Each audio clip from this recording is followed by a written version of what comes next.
Olá, pessoal, tudo bem? Na aula de hoje nós vamos falar, sobre os elementos climáticos, tá?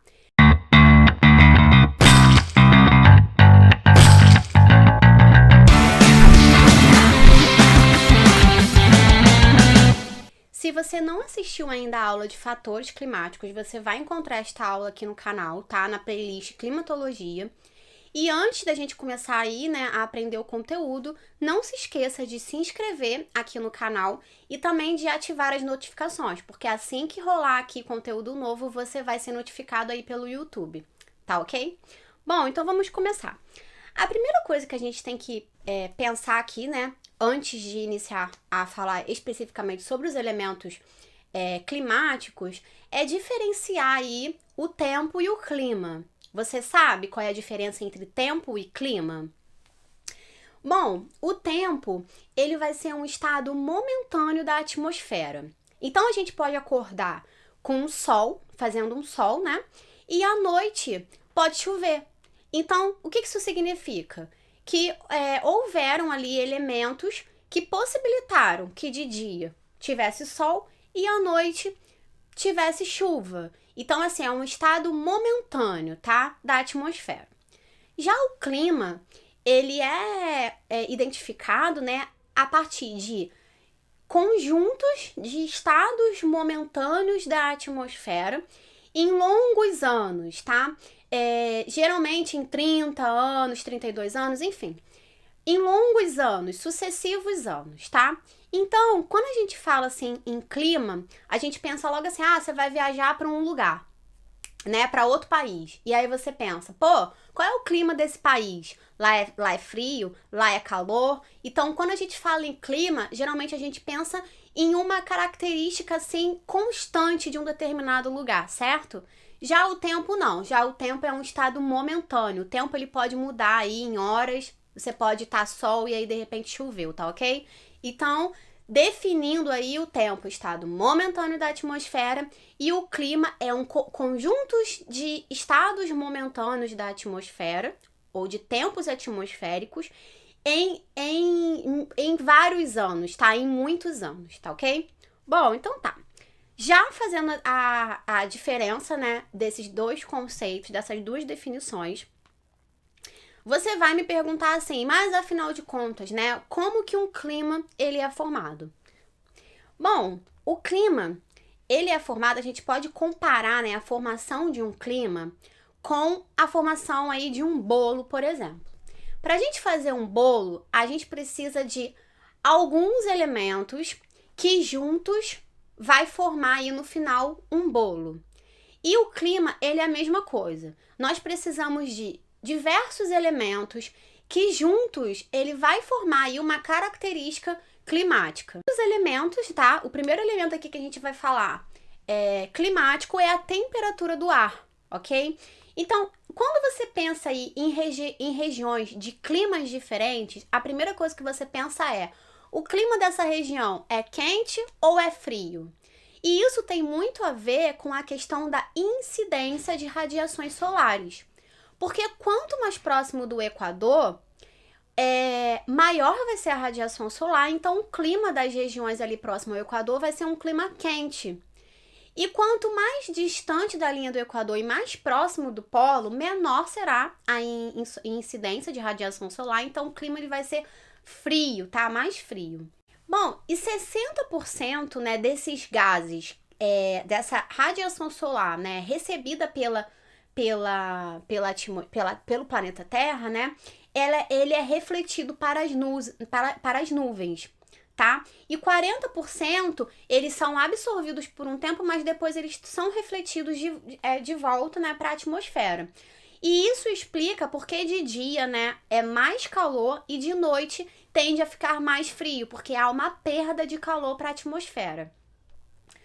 Bom, e dessa forma a gente consegue compreender que a atmosfera ela se aquece de baixo para cima, porque primeiro há uma absorção desses raios solares, e um aquecimento da superfície, e depois, passando aí durante o dia, há uma perda desse calor que se encontrava ali na superfície para a atmosfera, tá? Então há um aquecimento da superfície e em direção à atmosfera, de baixo para cima. Diferentes tipos de clima, eles estão associados diretamente, né, à forma esférica da Terra e o seu movimento de translação ao redor do Sol, né? Como eu já expliquei para vocês, tem a ver com a questão da radiação solar aí, como que ela é distribuída, né, ao todo o planeta Terra.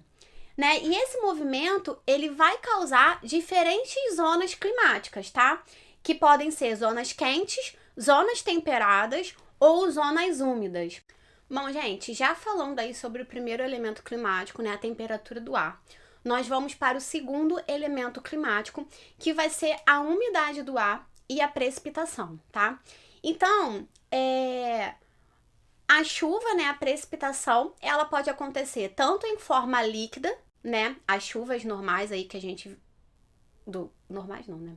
Como ela pode acontecer de forma gasosa, né, neve, granizo. E quando a gente estuda o ciclo da água, a gente aprende que parte das águas continentais e oceânicas aquece, né, e inicia um processo de evaporação. Ou seja, a água, né, em estado líquido, através da incidência dos raios solares, ela tem um aquecimento e ela evapora, tá? E ao se concentrarem, né, de forma excessiva na atmosfera, então essa água ela evapora e se concentra na atmosfera e ela vai se condensar e formar as precipitações, tá? Então esse aí é o ciclo da água.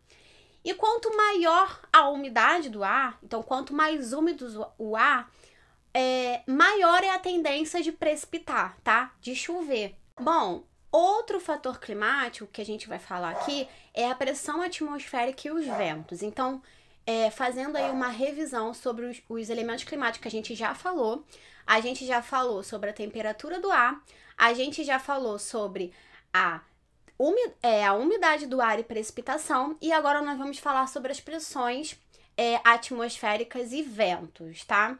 Bom, a pressão atmosférica é a pressão exercida sobre a superfície da Terra em qualquer corpo pelo peso do ar.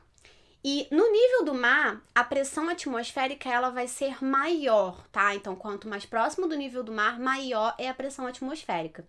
E quanto mais elevado, né, quanto mais distante do nível do mar, menor será a pressão atmosférica.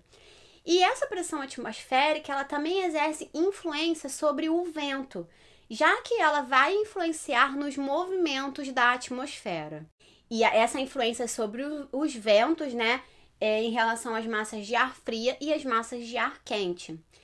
Em locais quentes, o ar se torna mais leve, pois suas partículas estão mais separadas. E em locais frios, o ar ele se torna mais pesado, pois suas partículas elas estão mais unidas. E essa influência sobre os ventos, né, em relação às massas de ar fria e às massas de ar quente.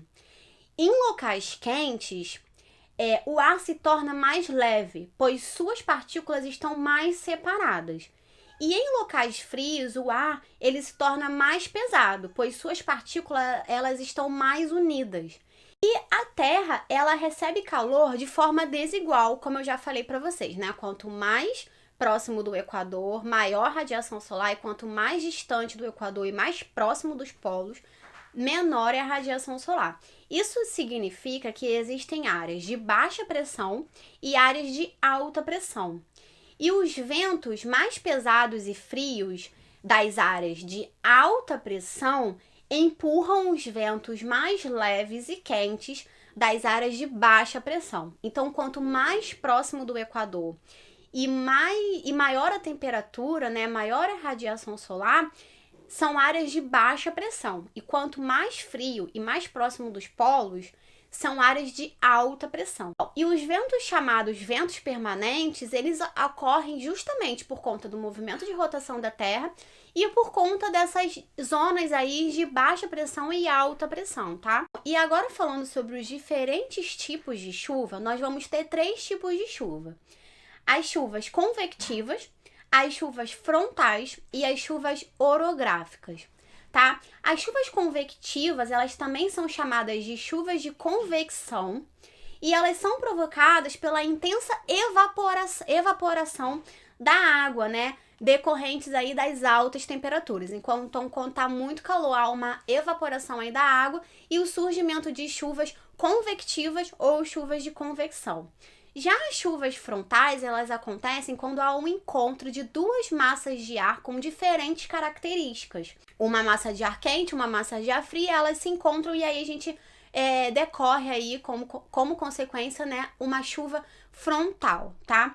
E a gente tem as chuvas orográficas, que elas surgem, né, carregando aí umidade e elas encontram um obstáculo natural e elas vão precipitar ali mesmo nessa barreira natural que elas encontram. O vento, né, ele ultrapassa essas barreiras, mas segue seu curso já sem umidade. De repente, a gente pode ter o surgimento de uma área desértica, no semiárido, tá? Então, por conta dessa barreira natural. Bom, gente, espero que vocês tenham gostado da aula aí de elementos climáticos.